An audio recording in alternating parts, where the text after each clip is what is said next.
This is the Wealth Ability Show with Tom Wheelwright. Way more money, way less taxes. Welcome to the Wealth Ability Show, where we're always discovering how to make way more money and pay way less taxes. Hi, this is Tom Wheelwright, your host, founder, and CEO of Wealth Ability. So let's say you're one of the lucky ones, and there's hundreds of thousands of you out there that are lucky ones who have received your PPP money, your Paycheck Protection Program loan, or you're just getting it. What do you do with it? Today, you're going to discover step by step how to spend the money, what to do with the money so that you can make sure that you don't have this loan outstanding at the end of this 8-week period that we have. So the CARES Act, of course, gave us some funding for this Paycheck Protection Program, which was primarily to keep employees on payroll, right? Is to allow employers who might otherwise have to lay people off to keep employees on payroll. Now, interestingly enough, it applied to franchises and actually some public companies. And so about 25% of the money in the first round anyway went to 2% of the applicants who received money in the first round. So that was a lot of money to a lot of big players. Okay, now we have some of the smaller players getting some money. We have clients who've received money. And so what do you do with that money? Now, remember, what you received was basically 2.5 months of salary and commissions and retirement and healthcare costs, right? That's what you received. Now you have 8 weeks to spend this money. How are you going to spend this money? Well, first of all, what we have to understand is that the SBA has written regulations on this. And while the SBA is an administrative section of the government and not the lawmakers, under the CARES Act, they were directed to create some law for this. They were directed to create legislation. So whatever they say pretty much goes. And so one of the things they said was, look, 75% of the money you spend has to be on payroll. It has to be on payroll. Now, payroll is very broadly defined. Okay, payroll includes your healthcare costs. Payroll includes commissions that you've paid. So it's a fairly broadly defined definition. So understand it. It's not just the amount of pay that went out, right? It includes the employee's share of Social Security, right? It includes everything basically you paid the employee. Now, what do you get forgiven? We don't have regulations outside of the 75-25 rule. We don't have regulations yet from Treasury or from the SBA on what they're going to forgive. But let's walk through the law, plus we'll add in the 75-25 rule. So the general rule is that you have to spend the money over 8 weeks from the time you receive the loan. Okay, so you need to you start out by documenting when you received the loan. Now you have an 8-week period. Now, the rule is that you can spend it on several things. You can spend it on payroll, obviously, and you could spend it all on payroll. You could also spend it on utilities. You can spend it on rent. And you can spend it on, you can actually pay interest on loans. Now, the interest on loans, rent, utilities, that can only make up 25% of the total that's forgiven. So an easy way to remember this is your utilities, rent, interest cannot be more than 1/3 of your payroll costs. It cannot be more than 1/3 of your payroll costs. If you run the math, that's how it works out. Okay, 25% of 75%, 1/3. So the way to look at this is let's map out, to begin with, let's map out your regular payroll costs. Okay, what would you normally do? You've got 401k match, you've got your actual payroll, and you've got your healthcare costs. Okay, so let's map that out. What would that normally be for the next 8 weeks? Now, this is, interestingly enough, it doesn't matter when the employees were hired. So you literally could hire the employees in the middle of that 8 weeks. That's okay. What you can't do is you can't pay yourself a big bump in salary. Remember, there's this $10,000 a month rule anyway. $100,000 a year rule anyway that you have to maintain. So let's say that you have $100,000 in regular salary. Now you're probably going to have another $10,000 in, say $5,000 in health insurance, and let's say you get another $5,000 in 401k match, etc. So you've got $110,000, right? Now, of that, a third of that, you can also apply rent, utilities, and part of your interest and your mortgage or your mortgage interest. It's kind of an either or thing, right? So, okay, let's say that you've got utilities of $10,000, $5,000.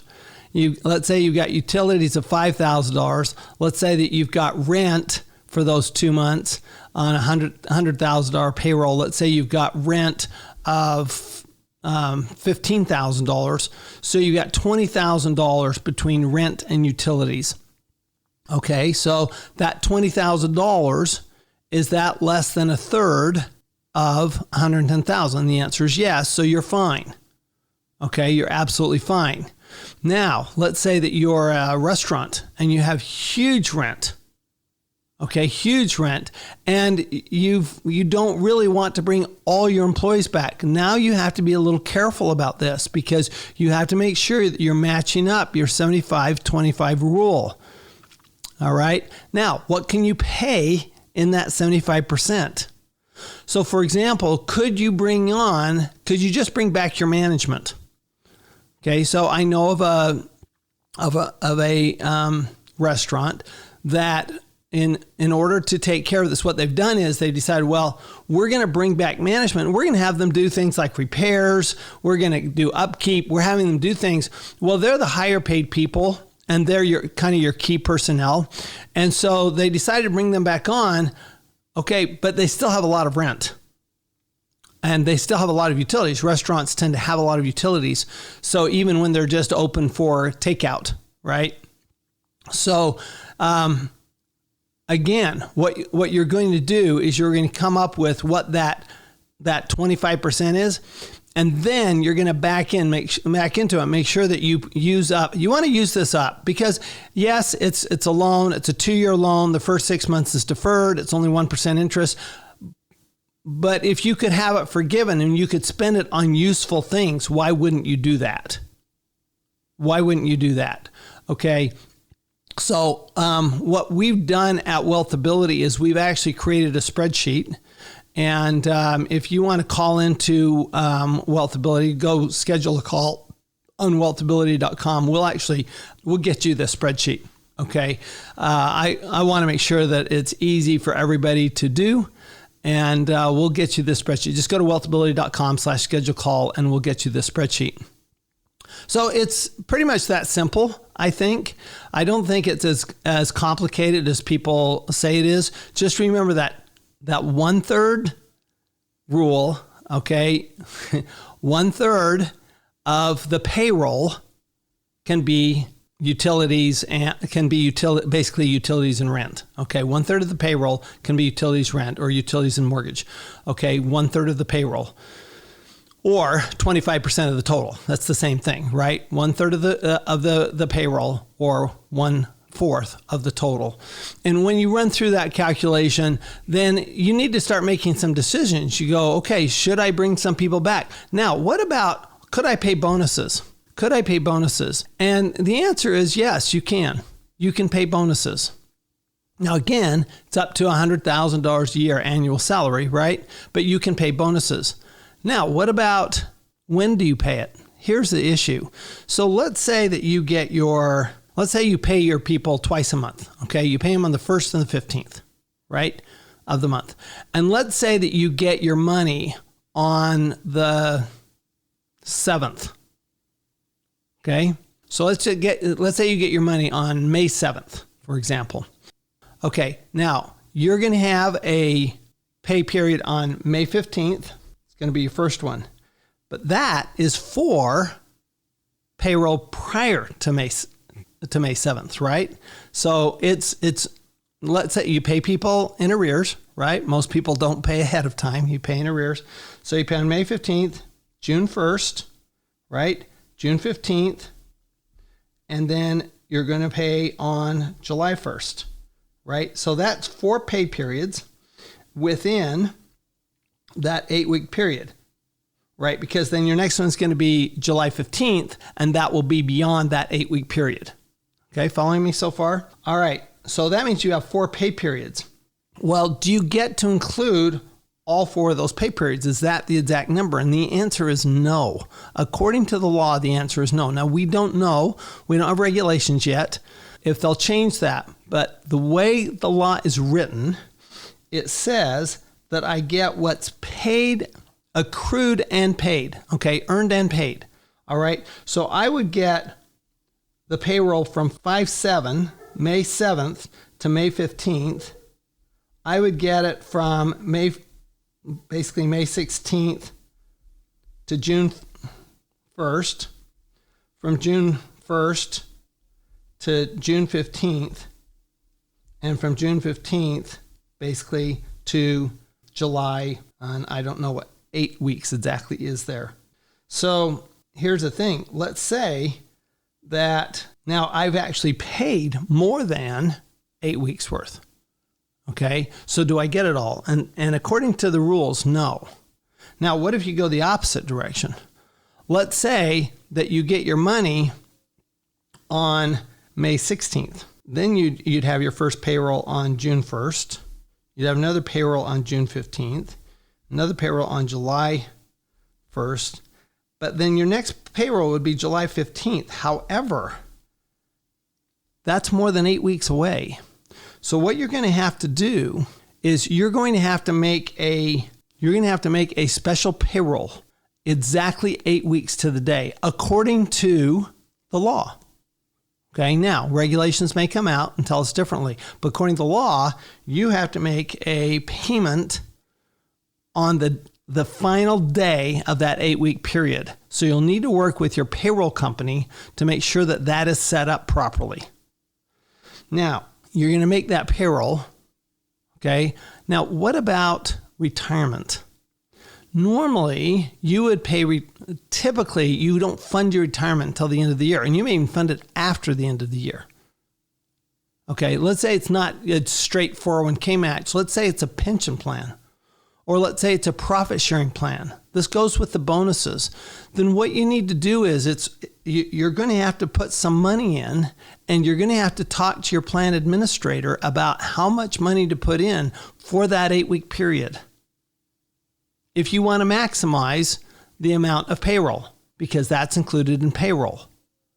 So there are some details here to pay attention to. I would suggest you sit down with your CPA and walk through this. Again, if you would like the spreadsheet from Wealthability, please go ahead and schedule a call with us and we'll get you that spreadsheet, wealthability.com/schedule call. And we're happy to get you that spreadsheet. Okay. I want to make it easy for everybody. We'll just get it out there. What I'm hoping to do is actually put it up on our website, but in the meantime, we'll go ahead and give it to you when you schedule a call. Okay. And so remember, when you use all your PPP, the idea is not just to use it up, right? The idea is to use it for things that will be productive. Remember, all expenses should create income, and all income should create cash flow. So don't do anything that's not going to create income. Even though it's money that the government is paying you to do, you don't want to just waste that money. Now is a real opportunity to use some government-provided funding to do something good for your business, like my friend who owns the restaurant. And he's really getting it put in great shape so that when, he's able to open up all the way, guess what? He's going to be ready. So I would hope, my hope for you is be ready. Get ready for when we do open back up, because it's coming it looks like it's coming sooner than I thought it would. And make sure that you're looking at the long term here. Okay. Make sure that you're adjusting to this with the idea that, look, it's going to change again. Could we have another shutdown? Absolutely. Could we be in stay-at-home mode, again in the fall or even again this summer? We don't know. So we want to make sure our businesses are as flexible as possible.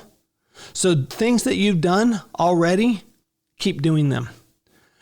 Keep looking at how do I make my business stronger? The really successful businesses in the good times, the really successful ones are the ones who are successful during the bad times. So when you're successful in the bad times, when you're always understanding that every expense should be producing income and all income should be producing cash flow. Now, if you like what you've heard here, please give us a review. Go online, give us a review, tell us you loved it, and tell us what you think. We want your feedback. We really do want your feedback. So, this is my first time recording this video-wise, so I'd love to have your feedback on that too, because all this is about is how to help people make way more money, pay way less taxes, and have a way better life. I'll see you next time. You've been listening to the Wealth Ability Show with Tom Wheelwright. Way more money, way less taxes. To learn more, go to wealthability.com.